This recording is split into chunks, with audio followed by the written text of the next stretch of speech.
Nous sommes en train de continuer notre thème qui est la Pâque, pardon, la Pentecôte, et nous avons un sous-thème, les 7 manifestations de l'Esprit de Dieu pour accomplir sa mission sur la terre. On a parlé sur pas mal de choses. Bato baya quitté Boraté, mais tout ça la moi kozonga simamouké.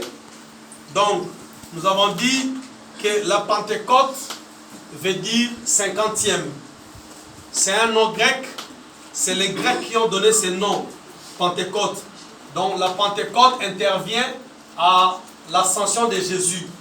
Après le départ de Jésus, 50 jours après le départ de Jésus, le Saint-Esprit descend. Et pourquoi le Saint-Esprit est descendu? Le Saint-Esprit est descendu parce que nous avons tous une mission sur la terre. Amen, hein? Amen. Qui n'a pas de mission sur la terre? Voilà. Nous avons tous une mission sur la terre. Amen. La mission que tu as, peut-être tu ne connais pas ta mission. Moi qui vous parle, ma mission sur la terre, c'est de prêcher la parole de Dieu. Amen. Quand Dieu va voir que j'ai fini de prêcher la parole, il me prend. Je pars. Amen. Amen. Toi aussi, tu as ta mission. Peut-être ta mission, c'est aussi prêcher la parole. Peut-être ta mission, c'est de chanter. Peut-être ta mission, c'est de composer des chansons. Peut-être ta mission, c'est d'ouvrir des écoles, des hôpitaux, des sociétés pour que les gens travaillent afin qu'ils vivent, eux et leurs enfants. Donc chacun de nous a au moins une mission. Mais ces missions ne peuvent pas s'accomplir si le Saint-Esprit n'est pas venu. Quelqu'un est avec moi? Amen. Chacun de nous a une mission. Ta mission ne s'accomplira pas aussi longtemps que le Saint-Esprit n'est pas venu dans ta vie. Parce que la Bible dit que sans le Saint-Esprit, vous ne pouvez rien faire. Amen. Amen. Donc sans le Saint-Esprit, tu ne peux pas accomplir la mission de ta vie. Sans le Saint-Esprit, tu ne peux même pas te réveiller le matin. Sans le Saint-Esprit, tu n'auras pas la force de parler. Sans le Saint-Esprit, tu n'auras pas la force de travailler. Et je vous ai dit dernièrement que nous prions mal. Il y a une formule pour prier. Il y a des prières qui sont adressées à Dieu, qui ne sont pas adressées au Saint-Esprit et qui ne sont pas adressées à Jésus. Est-ce qu'on est ensemble? Amen. Il y a des prières qu'on adresse à Jésus, on ne l'adresse pas à Dieu, on ne l'adresse pas au Saint-Esprit. Il y a des prières qu'on adresse au Saint-Esprit, qu'on n'adresse pas à Dieu. Parce que Jésus a dit que tout ce que vous demanderez en mon nom, alléluia, amen. Il n'a pas dit tout ce que vous viendrez demander à moi, mais il a dit tout ce que vous demanderez en mon nom. Ça dit qu'il y a des prières que tu peux demander à Dieu au nom de Jésus. Amen. On est ensemble? Amen. Il y a des prières que tu peux demander au Saint-Esprit, mais au nom de Jésus. Alléluia. Amen. Il y a des prières que tu peux demander à Jésus lui-même, à son nom. Amen. Amen. Donc le Saint-Esprit est venu pour nous révéler des choses cachées. Et nous avions dit que Marie, la mère de Jésus, lorsqu'elle était jeune, elle a été visitée par un ange. Marie avait 14 ans. Elle a été visitée par un ange. Et l'ange lui dit, tu seras enceinte et tu enfanteras un fils qu'on appellera Jésus. Donc le nom de Jésus veut dire sauveur. Cet enfant s'appellera sauveur. Et quand Jésus a eu son baptême, nous avions vu que Jésus a commencé à produire des miracles incroyables. Les aveugles voyaient, les boiteux marchaient, les lépreux étaient purifiés, les chômeurs trouvaient du travail, les désespérés avaient des espoirs, les morts ressuscitaient. C'est-à-dire, Jésus a accompli des choses incroyables et c'était grâce au Saint-Esprit. Alléluia. Amen. Et quand on fait un pas en arrière, on demande aux gens qui étaient autour de Jésus pendant qu'il recevait le baptême, les gens vous diront que que pendant que Jésus recevait le baptême, il nous a dit qu'une voix s'était adressée à lui.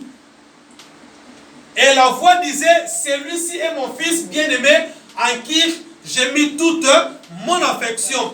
Donc le Saint-Esprit est descendu parce que Jésus a reçu son baptême à l'âge de 30 ans.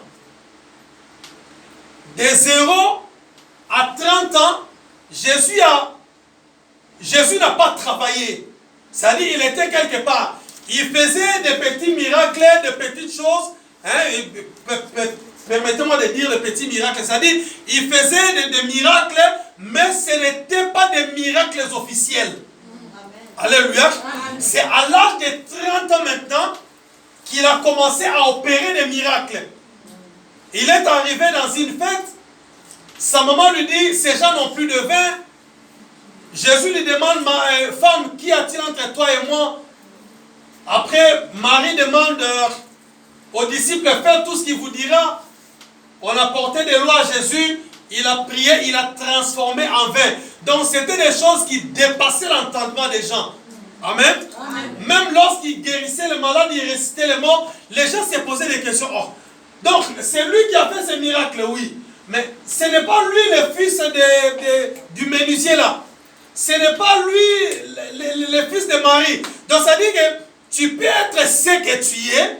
Alléluia. Amen. Et en même temps devenir une autre personne. C'est-à-dire quoi? C'est-à-dire que moi, vous me connaissez tel que je suis. Tout le monde connaît Oscar, nanana, vous connaissez tous de moi. Amen. Amen. On mange ensemble, on parle et tout ça. Mais il peut arriver un moment, je fais quelque chose de surnaturel.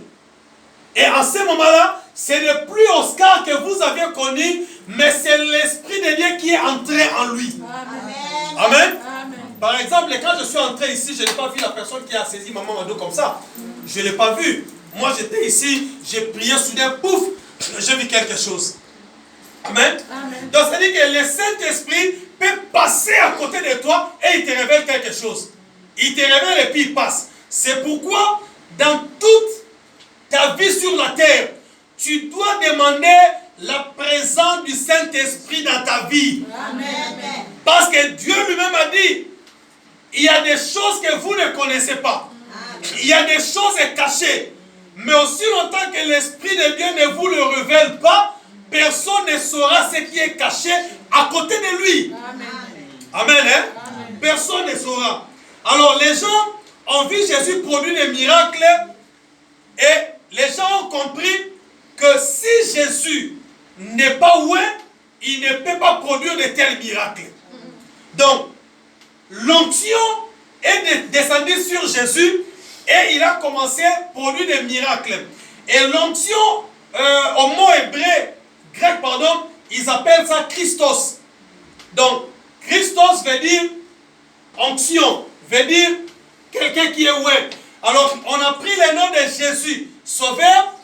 On dit Jésus qui est le fils de Marie, Jésus le sauveur. C'est Jésus n'est plus un simple Jésus, mais c'est un Jésus oué. Amen. Amen. Donc, c'est un Jésus oué. Et le mot oué, onction, en français, c'est Christ. Donc, Jésus,